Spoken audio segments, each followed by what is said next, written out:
Good morning, everyone. Welcome back to our morning coffee time for Thursday, July the 16th. I think yesterday I took most of the time going over this section on mental cultivation from the Samanyapala Sutta. I think I also mispronounced that yesterday, calling it the Samanapala Sutta, but it's the Samanyapala Sutta.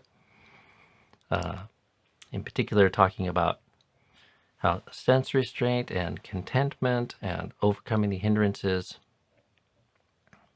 the feeling that one gets overcoming the hindrances, and those similes that one might connect to the felt experience of that, as well as the feelings one can arouse and engender once they realize that they're free of those particular burdens or psychic irritants, the harassments of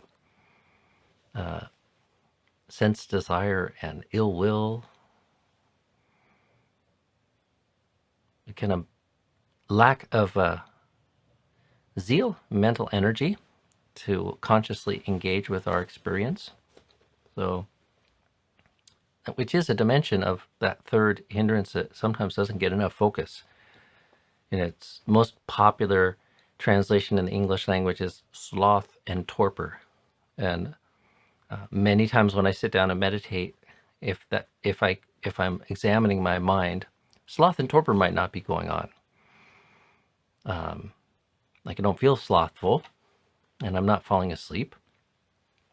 But sometimes the particular zeal or energetic kind of quality to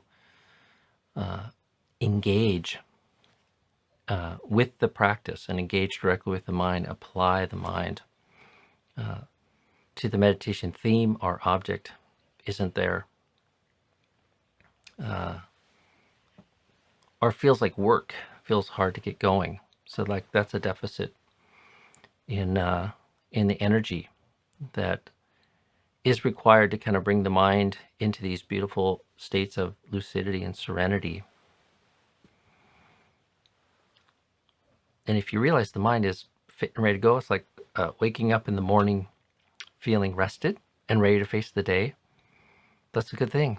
That's a blessing. You wake up feeling somewhat different, you got a challenge in front of you.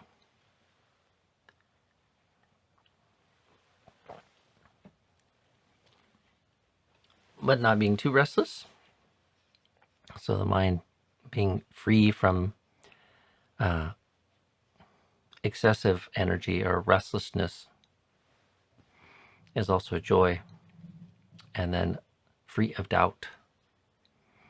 So we went all over all that yesterday. I took a fair amount of time. There wasn't much for questions, so today would be a good day. Kind of turn back, put a little more emphasis on any questions or concerns people have, in particular with those themes, but also more broadly the practical themes of being engaged in our spiritual life.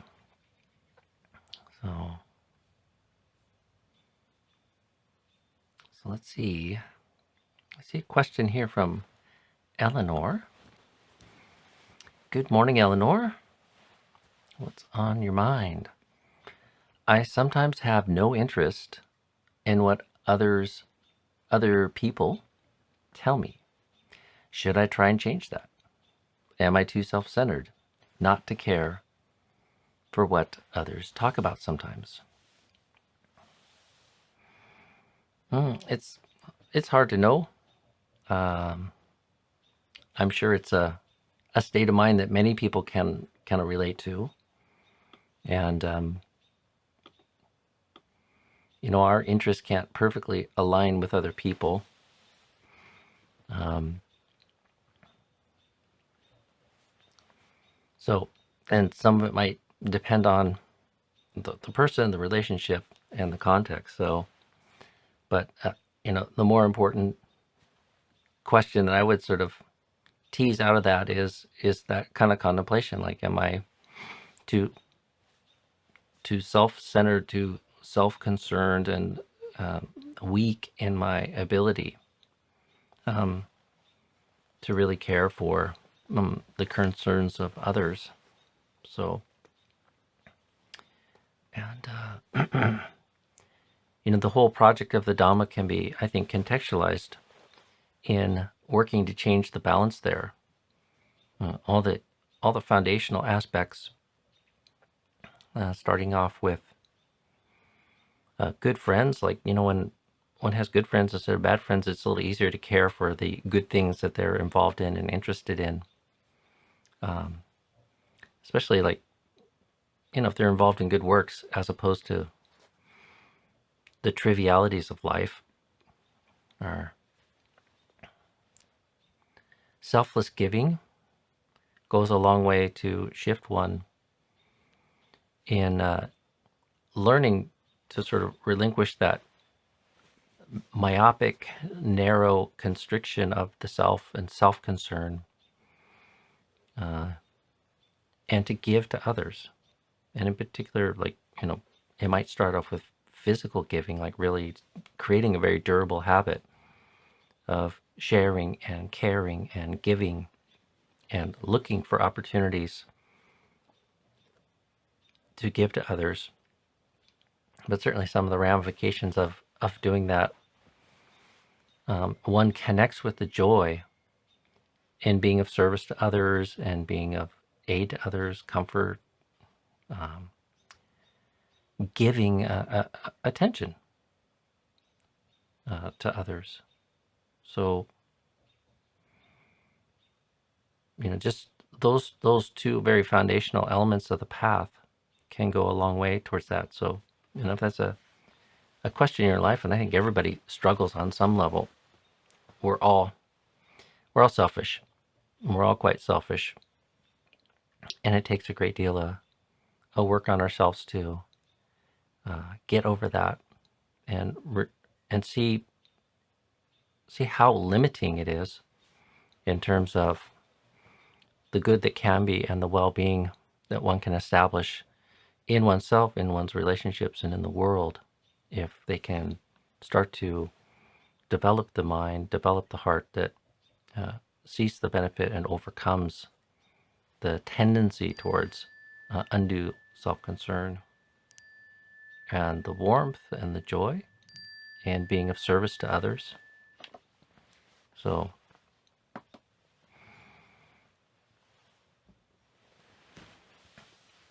yeah, that's a few thoughts about that. Hopefully that kind of helps. On the higher end or middling or the higher end of the scale, I'd say all the elements of the gradual training. The ethical elements cut against selfishness, but the cultivations, especially of the Brahma Viharas, loving kindness and compassion, and sympathetic joy in particular, really give one a fertile ground for exercising well-wishing and caring for self and others, for all beings, and making that a dynamic and strong kind of emotional capacity in one. And this process of removing hindrances from the mind and there's a purification process that goes on in there, is very powerful in undermining self-centeredness and selfishness. So if that's a concern, then one would do well to cultivate the path, the whole of the path. So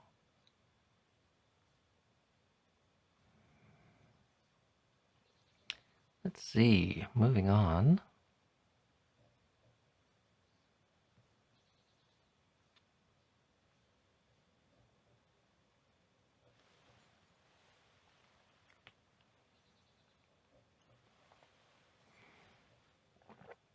And Sumana has a thought that echoes this a little bit.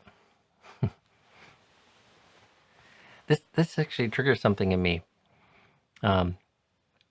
I think any serious practitioner struggles trying to live up to the aspiration of learning how to manage our speech and draw near to the standard that's laid out in right speech. And you know, there is a fair amount of advice of types of speech that really are quite kind of harmful, including just idle chatter. But that's a difficult one to sort of let go of. And probably one of the best skills in supporting some change in that dimension is to be sensitive to and review how it is that speech affects one. It's not always easy in the moment and in the flow of engagement and conversation with others that we're in relationship with to kind of exert the control that we would like to, but like reviewing how one actually feels and what the effects are of various types of speech and the amount of speaking that we do, rather than just, you engage and you talk and then you go off and the mind is on the next thing. And living in the monastery, this like there's a lot of encouragement to be careful with speech and to speak little and speak in particular ways and not just engage in idle chit chat. But we're social beings, and especially like living in community, there's all kinds of speech that you inevitably kind of engage in and find yourself engaging in.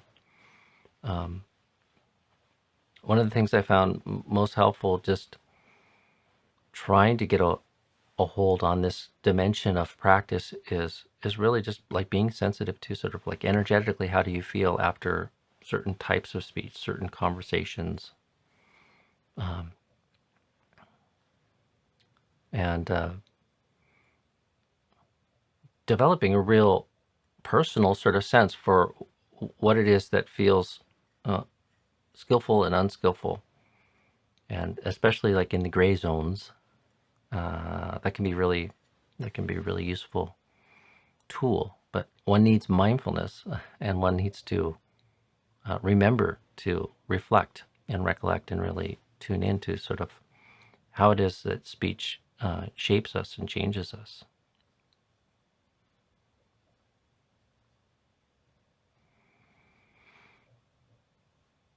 So let's see, moving along here.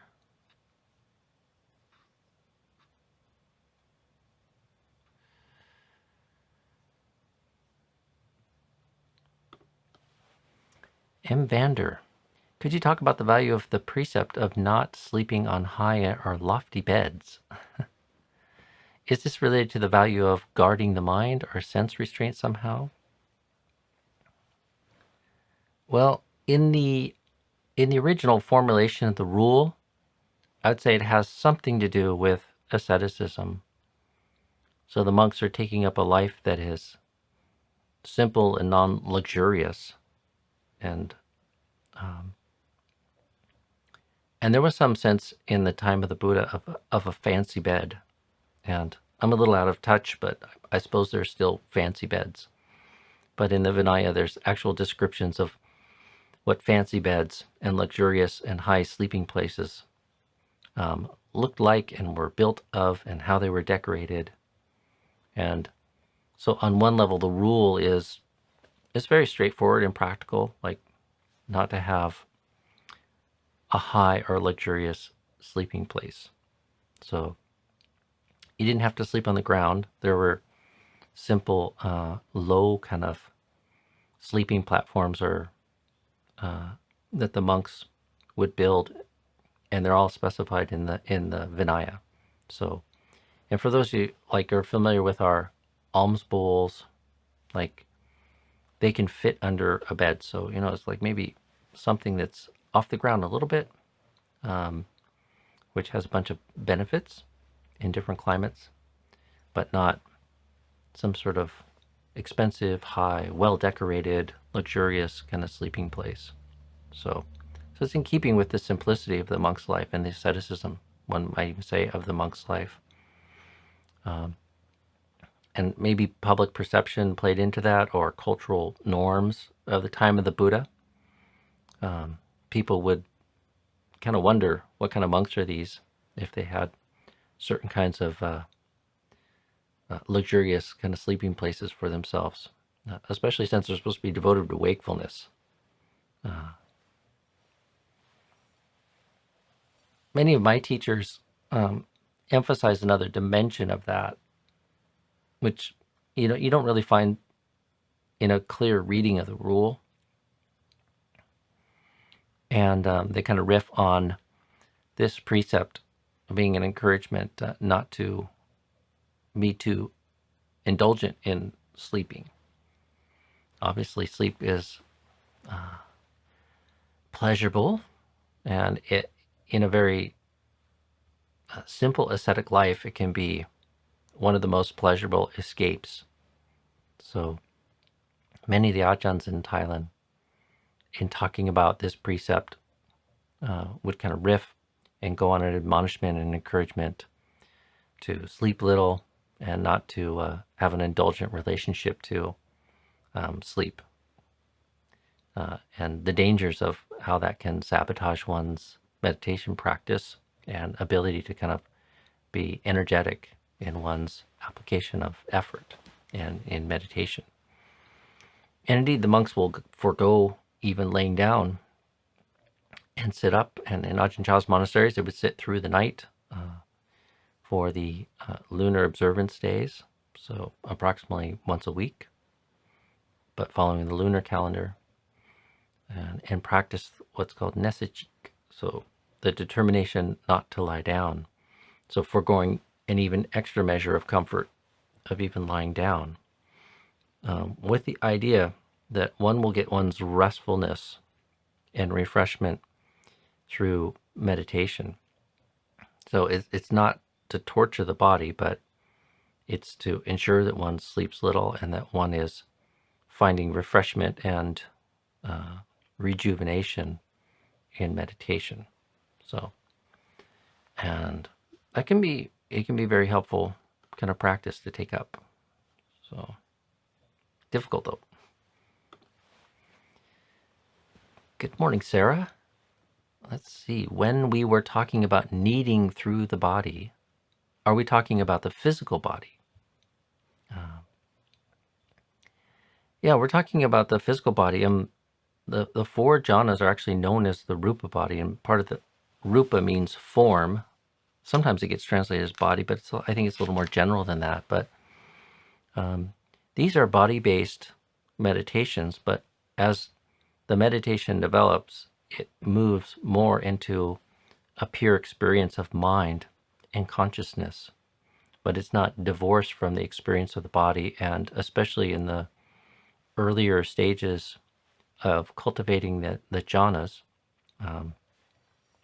the bodily experience needs to be, I'd say, purified or transformed. So like that joy and happiness, and generally even the perception of the body goes through a transformation. So like in breath meditation, the breath seems to fill and pervade the whole experience of the body in various styles, various ways people focus the mind. So as the mind becomes immersed in the sign of the breath, in the feeling of the breath, in the experience of the breath, that gets worked through the whole experience of the body. Eventually, it's more like the perception of the body, because we're moving more and more into a subtle experience of mind as the meditation develops. So, but to give a more simple answer, yes, the body. Like you want to knead it through the whole body. The whole body should feel joy and happiness.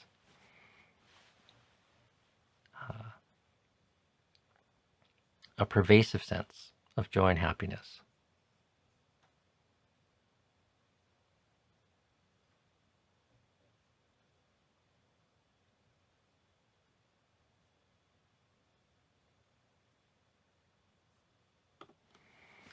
Good morning, Nadine. When they know a thought with their mind, they don't get caught up in the features and details. How would you describe the thought in this sentence from the sutta? Yeah, so what Nadine's quoting here is in relationship to some of the instructions on how to practice sense restraint. So, and I would say, there's kind of two dimensions here that this instruction is sort of pointing to. Like, one is like, thought here is just thought, is mental thinking, and in particular, I would say, sankhara, thought formation, volitional formations, views and opinions and proliferations. So, this is kind of like pulling back to a simpler sort of relationship with the realm of thought. So rather than getting kind of lost in the details and proliferating around it, which is kind of how we go, if you watch over the mind, there's like all these sense impressions, and sense contact is constantly buffering the mind, sort of maybe millions of sense impressions in any kind of given moment. But based on our interests and our karma and our desires, certain things arise into consciousness.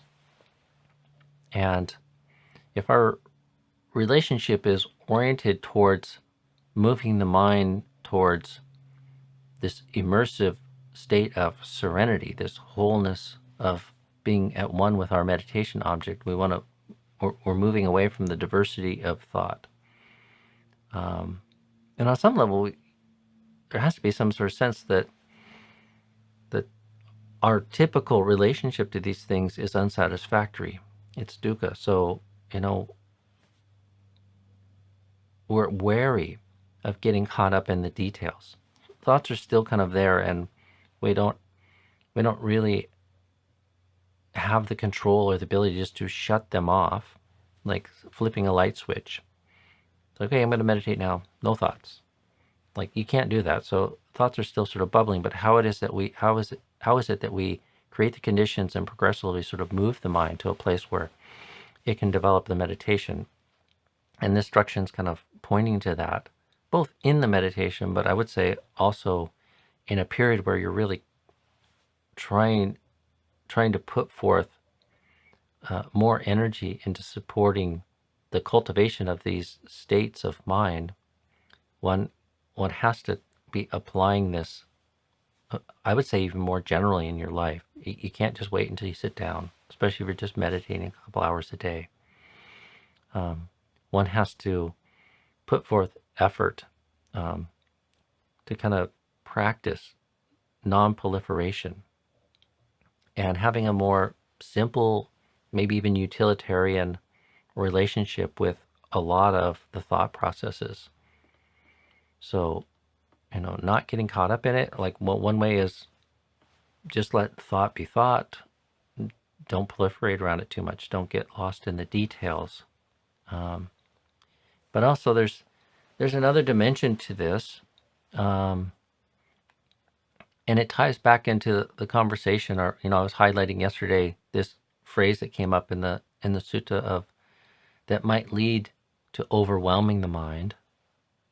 So that's speaking a bit more to sort of like how it is perception changes as we hone in on the details of an experience in consciousness, like the positive or the negative details.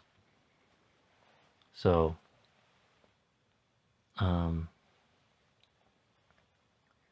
so by changing the kind of relationship to thought, and I would say guarding against putting too much attention or making too much of what it is that you like or don't like about what it is that one is perceiving,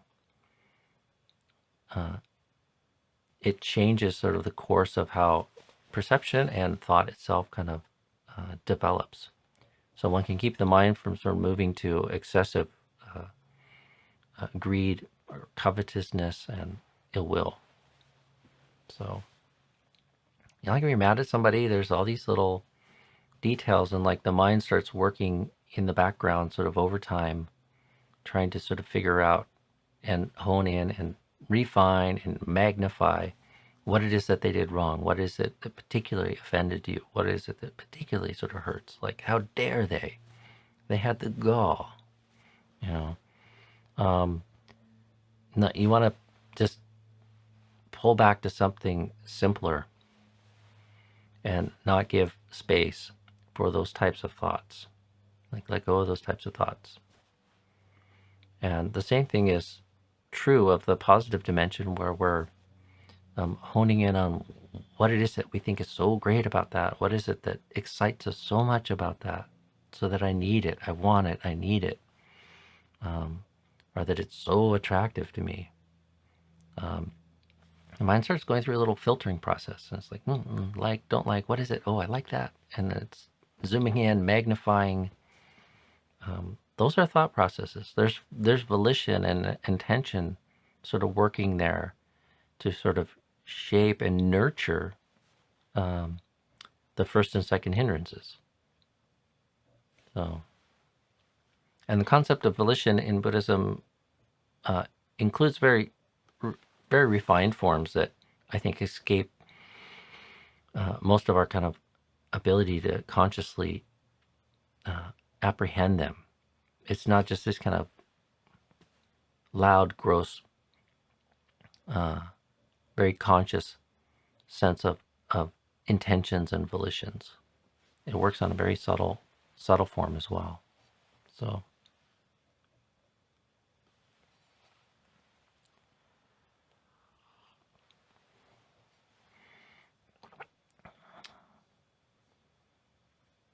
I see all kinds of talk of travel here.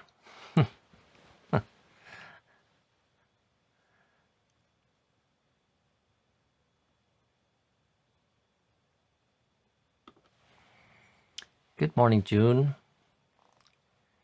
Could you speak to how to skillfully attend to one's views and opinions within group decisions, aiming for consensus? The ordained Sangha has guidelines, yes?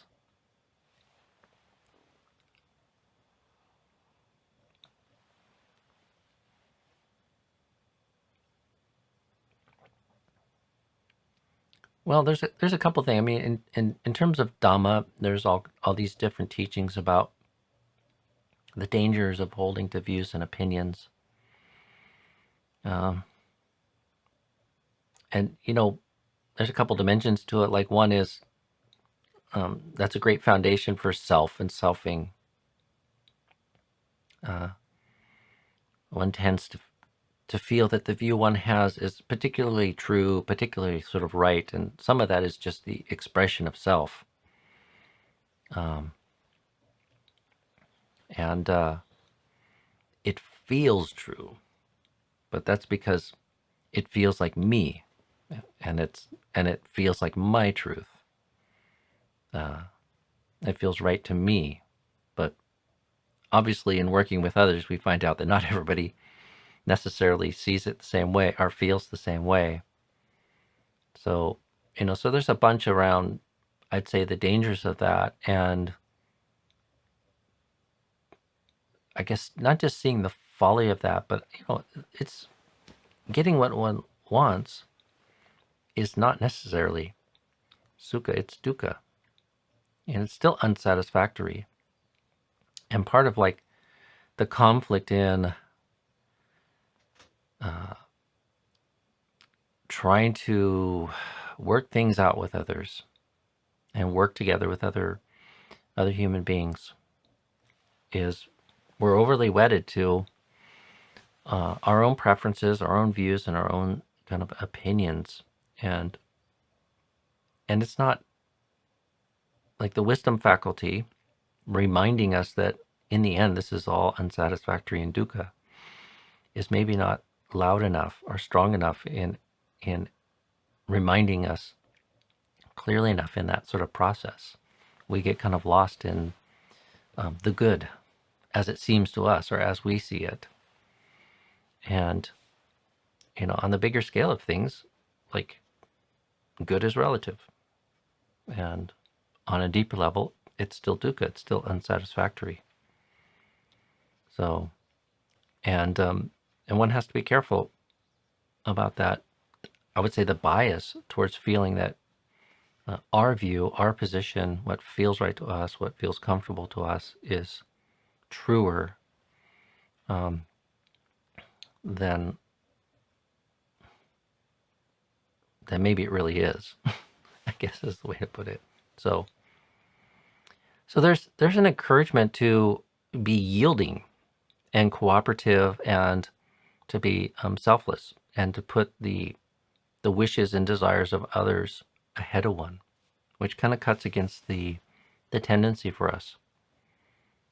So, in this beautiful sutta, which I'm sure you've come across before, where there's three monks living together in the most idyllic kind of way, and the Buddha comes to visit them, and he's talking to them about how they're doing in their practice and living together, and they describe how it is that they live together, and why it is that they get along so well. And one of the things that they highlight is, I think to myself, like I practice both in thought and in speech and in actions, loving kindness towards the others that I live with.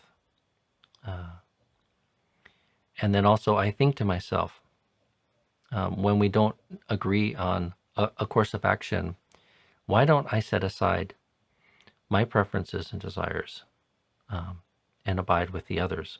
So there's like, that's part of the lubricant in getting along with people and living in a harmonious way, is one consciously is looking to kind of counter that bias, and they're devaluing this kind of need to kind of have things one's way, and to get one's way.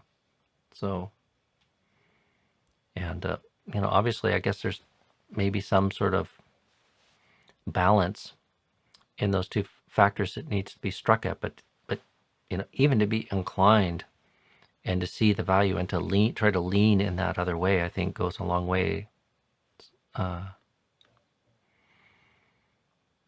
Most processes in Sangha are consensus, but they don't have to be. The Sangha needs to sort of meet to do their business and make decisions, and those need to be consensus decisions. But part of the reason they're able to get to consensus decisions is people do have an appreciation for not always getting what they want, and a deep appreciation of living in harmony and not being in conflict. And that's more important than getting one's way, or even on some level, and with some things certainly, doing what one thinks is right. There's all kinds of decisions we have to make in a community. Some of them are relatively arbitrary, and yeah, sometimes the community is going to make a decision that counters one's correct insight into a better course of action, or a better decision, but it's still dukkha, it's still unsatisfactory, and it's that's okay. So we can't be attached to what seems perfect but really is unsatisfactory and flawed. So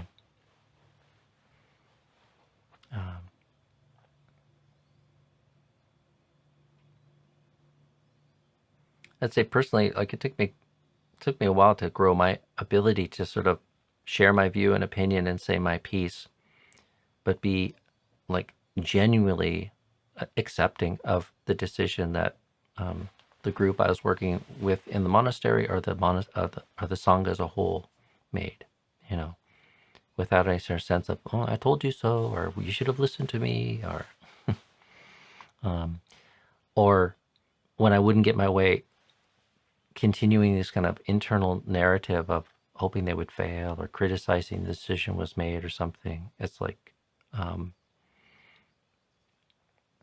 like for harmony's sake, you go through a process and then you need to kind of let go of it. And just think of how our politics would be if we had politicians that could behave more in that way. You win and you lose, but we're all in this together.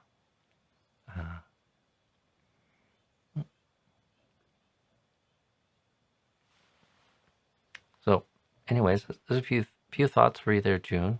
It's a nice question and a profound challenge.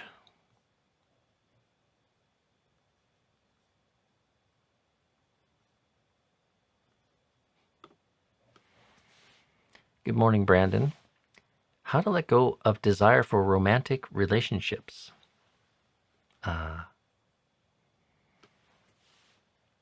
the short answer is like understanding that romantic relationships too are anicca, dukkha, and anatta.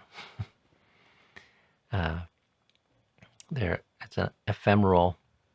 Depends what you mean by romantic relationship. I mean, there's the very ephemeral romance,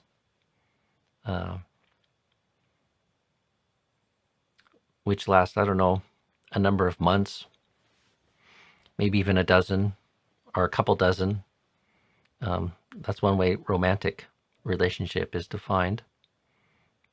And it's a delightful thing while it lasts. But it's anicca and it is dukkha. It is unsatisfactory, no matter how sublime and exciting and thrilling and good it can be. Ultimately, it doesn't satisfy. It doesn't take one to lasting completion and contentment.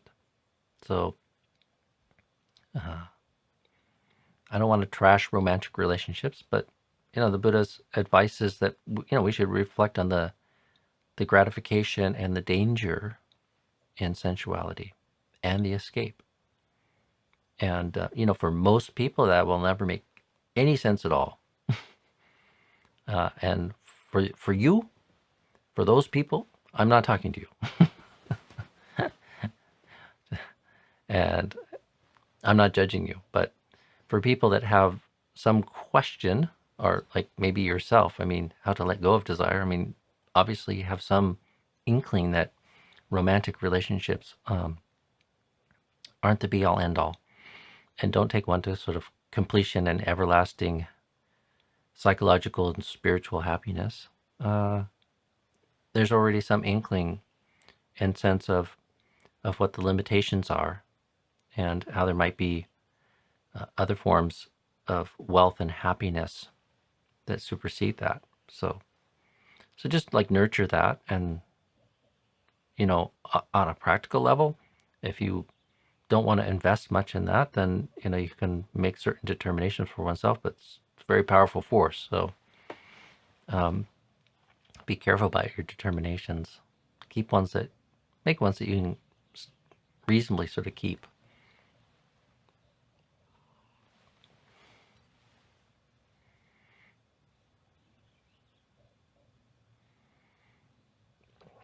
It sounds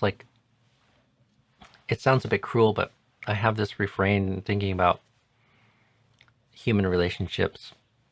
And no matter how good they can be, especially romantic relationships, I often sort of think it'll end in tears. And that helps sustain me as a monk, but I think also it is true. So even if you have the most perfect, ideal, loving relationship with somebody you consider your soulmate, and you live dozens of years together in the most noble and beautiful way, like one that's exceedingly rare. But even then, the kind of co-mingling of identity and the dependence on the happiness that comes from that ends in tears. Eventually, someone has to die. Separation comes at some point. So that's the best case scenario.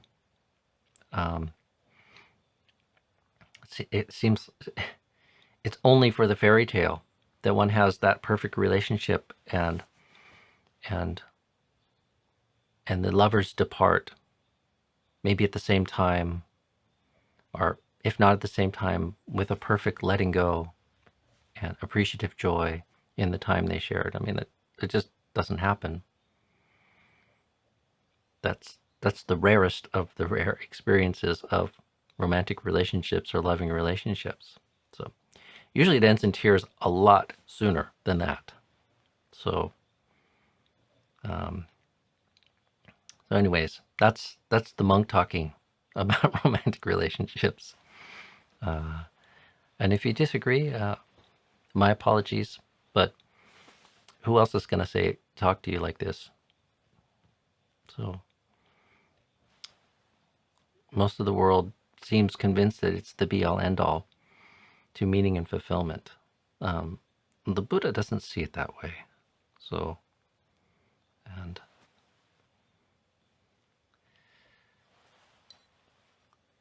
and yes, you're all welcome to disagree.